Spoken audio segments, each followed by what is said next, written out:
fan, ring that little bell so you're notified when new videos drop. And for my sins last night I watched the Falcon and the Winter Soldier. I always want to say Falcon and the Winter Snowman, and I don't even notice me saying it, right? I really don't, right?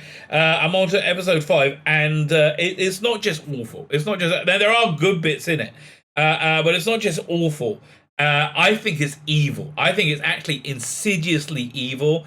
It's the type of propaganda I find indistinguishable that were used by the very, very naughty National Socialists in the 1930s and 40s. I mean, honestly, it's the most openly racist propaganda I've seen this side of 1945, Germany in 1945, and I think that's probably going to go on the thumbnail, right? It's a show. Now, this is not just like an irate comic book fan or MCU fan talking out of his arse. I mean, listen, I am an irate MCU fan talking about it. I don't want to say I'm not that, because I am that too, okay? But I'm also reasonably knowledgeable in what I speak. I know about those naughty National Socialists and their propaganda. I actually know how it worked. I've been on like real. I used to work at Yad Vashem, you know, the Holocaust Memorial Museum. So I'm going to take you through it, and it's shocking. It's shocking, and again, genuinely evil. Okay, genuinely, and you don't get to say that often. It's genuinely evil. Fine. So before we get in, can you hit the like button? I mean, if you dislike what I'm saying, hit the like button, hit the share button, hit the subscribe button. Oh, please hit the subscribe button. That'd be really, really nice of you. Thank you very much. Yeah, that'd be great. Also, comment is great. Commenting is great. The algorithm eats up those lovely comments. Give me more comments. I like them, and they're so tasty. The algorithm does like the comments. If you're subscribed, make sure you're still subscribed. YouTube doesn't like me. I mean, listen, I'm very glad they unfortunately, I'm low enough on the radar, they don't know about me that much, but they don't like me. I don't think they like me pointing out that, you know, one of their biggest clients is, in fact, an evil, you know, an evil Yahtzee-like corporation disseminating propaganda. I think they probably don't like that. They don't like me saying I believe in God, because I do. Well, it's fine if I say I believe in God, right? It's any consequence of believing in God, right? If I say I believe in a Judeo-Christian, you know, conception of God, they're not. All their consequences, they're not so up for that. So they demonetize my channel. If you could hit the subscribe button, that'd be really good. That'd be really helpful. It does help me stay somewhat afloat. So yeah, thank you very much. You're gonna be super nice. Like super nice. Go check out my Indiegogo. We're on one more piece of artwork. I think we're going to debut it tomorrow, and then we're going to have a week-long sprint to the end of their campaign. We're going to finish up their campaign. 2 freaking awesome graphic novels, and then we're closing it out. It'll be gone for good. And we got a bunch of really cool extras that come with this campaign. Now you can just buy the extras on their own. It's called Everything But the Comics. It's $10, but buy the comics. I like the comics. So firstly, For the Male Gaze, a series of 4, no, 6 now, expanded to 6 art cards, yeah, based on my 12-year-old titillations, and so you can really see the era that I come from. So we have the James Bondy one, Keeping the British End Up. We have Party Like It's 1999. I will. We have Don't Even Think It, Citizen, but we all do think it. We have No Hanky Panky in the TARDIS, and oh man, there is a lot, especially when I was 12 and I was, you know, doing the 5-knuckle shuffle. There was significant hanky panky going on in the TARDIS. Maybe that was too much information for you. I don't know. I don't think you can get that image out your head now. We have I'm sensing strong emotions, Captain. Yes, you are. And we had the most recently added one that I'm very proud of. I call it The Force is Female. The Force is Female. I got the little whizzy wheel going on, the little like Apple. So there you go. Tony thinks saying it's trying to work it out. There you go. The Force is Female. Looks fantastic. Looks absolutely fantastic. Oh, we do well. I'll add more on. I don't mind. If we hit $8,000, we're at 6,900 right now. And I just like saying 69 because that gets me to say my favorite joke. Love the 6. Not so keen on the 9. Listen, I put up with the 9. I'm a giving person. I put up with the 9. I will do the 9, but I love the 6. So yeah, one more backer will stop me saying that jokes. Okay, if you want me to start just back the comic. Oh, if you're one of the guys who hate watching this video, definitely buy my comics so you can burn them, right? Definitely do it. Once we hit 8 grand, everybody gets this add-on poster. We call this one a Bohemian in Time and Space. This is big. This is A2, it's 18 by 22 or 24. Should really look that up before I make this announcement. Then we have this add-on, or if we hit 12 grand, everybody gets it free. The Eyes Have It. Then we have this other add-on, Great Balls of Fire. And we got one more. The artwork's coming for it. It's going to be an aging Fourth Doctor and an aging Sarah Jane Smith. We call it Forever Young at the helm of the TARDIS. Forever Young. I'm hoping to have that knocked out for you guys by tomorrow. Fine, let's talk about the Falcon and the Winter Soldier. And it's really struggled not to say Winter Snowman. So again, genuinely evil. genuinely evil. So I found the last episode really ironic in that it does, I think, mirror the destruction of American values in the world, right? I really do. So let me just pull up the Wikipedia so we can whiz through the 5 episodes. So I don't miss any bits of awfulness. So starts over here, right? So the first episode wasn't that bad. First episode wasn't that bad in terms of being evil, right? It wasn't bad in terms of being evil. It starts off with quite a nice, aerial action sequence with Falcon taking down this bunch of helicopters or something. But it was good. It was good. I mean, it came out the same day as same weekend as Justice League, so it was like it was a blip. Nobody knows. And then we get a bit of his home life where he's got a sister who they had a boat. And they don't have enough money, and the evil banks aren't going to help them, even if he's an Avenger. I mean, really, can't you just phone up Tony Stark or whatever name, Potts? I can't remember what her name is. Gwyneth Paltrow. As they could you help me out? No. Meanwhile. Bucky is kind of being morose. Most of this episode is reasonably boring. You get the opening 20-minute action sequence, and then most of it after that is reasonably boring. The plot point of this, essentially, there's a couple of plot points. One, there are these people called the Flag Smashers. I think the deal with them is that they during the blip, the 5 years where everybody vanished and then everybody came back again. I mean, that's just was. I mean, honestly, they could have done that a lot better, right? What they should have done is have Iron Man do the snap, right, and then erase the blip, right, and then amalgamate the worlds or whatever. Do something really cool. But the world post blip is going to be a complete chaos because you have 5 years of half the world vanishing, people getting over that, the new world order, and what happened? People spread out, they just went into empty houses, and now people came back, they want their houses back, and so we got a lot of refugees. So the Flag Smashers want to return the world to what it was prior to the return from the blip, right? So that's basically what they're all super soldiers. They've all got this super soldier serum, and that's basically what's going down with it. Then at the end of the episode, the big plot point was that what's his name? Sam Wilson. Falcon, he was given the shield by an aging Captain America, and he said, "It's time for you to be Captain America now." And he basically said, "No, I can't." He gives the shield to be put in the Smithsonian. Then at the end of the episode, we see there's a new Captain America, who's very obviously white, right? So this is really where it gets into the evil propaganda.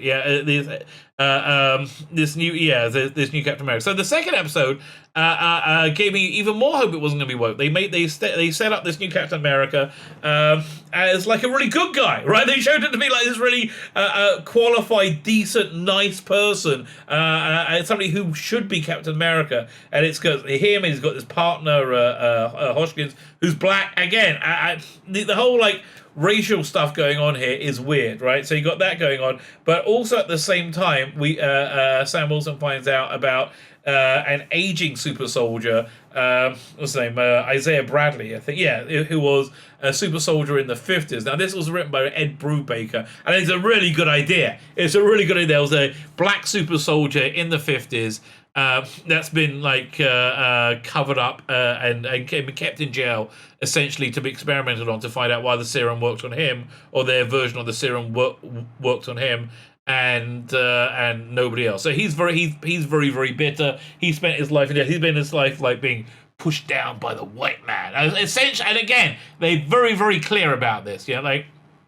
So at this point, I'm going to talk about what this propaganda is. The propaganda isn't for black people or minorities in general to have equal rights, right? It's not that at all. That's something that A, exists, and B, nobody would oppose, right? No, like arism bull for it. No, this is for a tiny group of white people, predominantly white people, who are exceedingly wealthy, to play into their worldview that America is intrinsically racist and has been intrinsically racist, and black people to this day are treated terribly, and they're basically the Black Lives Matter worldview, in which the police act as a racist extrajudicial form of death squads for black people, right? And so that's just a fiction. That's complete nonsense that doesn't exist.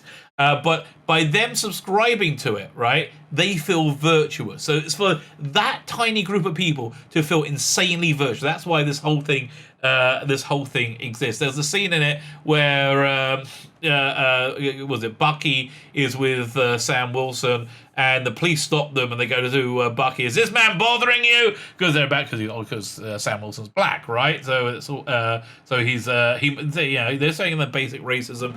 So the plot continues. They break out the guy from. Who was it? Captain America 2, the Winter Soldier, Zemo. They're breaking out of prison to get information on the flag smashers. We'll find out more about the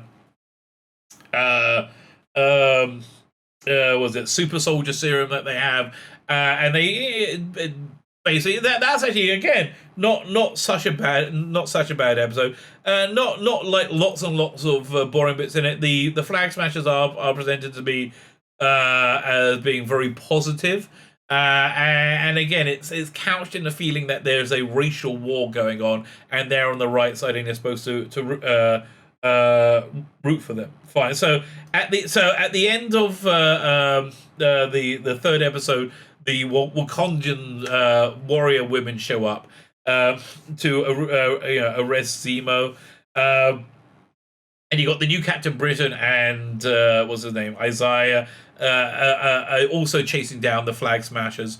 So at some point in this episode, in the fourth episode, the new Captain America gets a piece or gets a vial or super serum and takes it, right, and becomes a super soldier.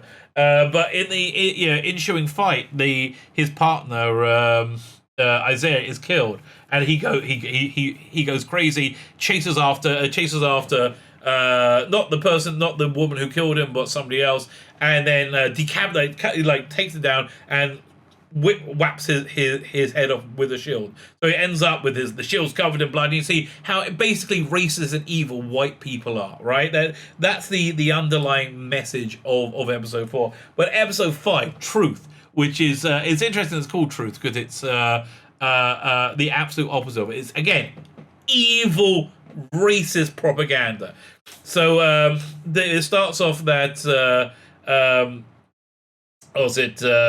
Bucky and Winter Soldier, Bucky and Falcon want to get the shield off the new Captain America. So this, to me, again, if new Captain America represents Western values, we are seeing the takedown of the West, and we're also seeing this incredible double standard that you have if you're a white person, as opposed to being on the right side of history, right? The racist, the right side. So ended up with like the Captain America chasing down and killing a criminal who had just murdered people who are in the acts of international terrorism. It seemed to be a lawful killing, right? Even if it's somewhat bloody one. And Also, the previous episode, we had the Wakanda women who were saying, our jurisdiction is wherever we are. We can do whatever. So for them, there are no rules. There are no rules. Whatever they want to do, they're right because they're black women, so it's okay. But when Bucky does it again, it seems to be a reasonably justified killing to me. I don't know what to tell you.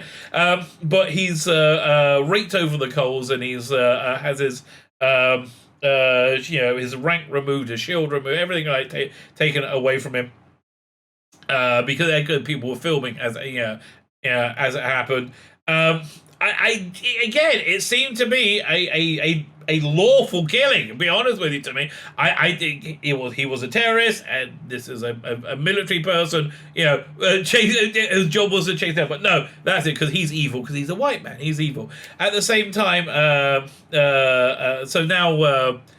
Sam Wilson has the shield. He tries to give it to the old captain of it, the old super soldier, the old black super soldier, and we basically get a lot more Black Lives Matter rhetoric, like how can any black man be part of the shield? Blah, blah, blah. So we want to take on those colors. So where it's going is that at the end of the episode, Sam Wilson is about to take on the character of Captain America, and by doing so, redeem the intrinsically racist America by finally a black man taking on the ideals of America and America accepting him, right?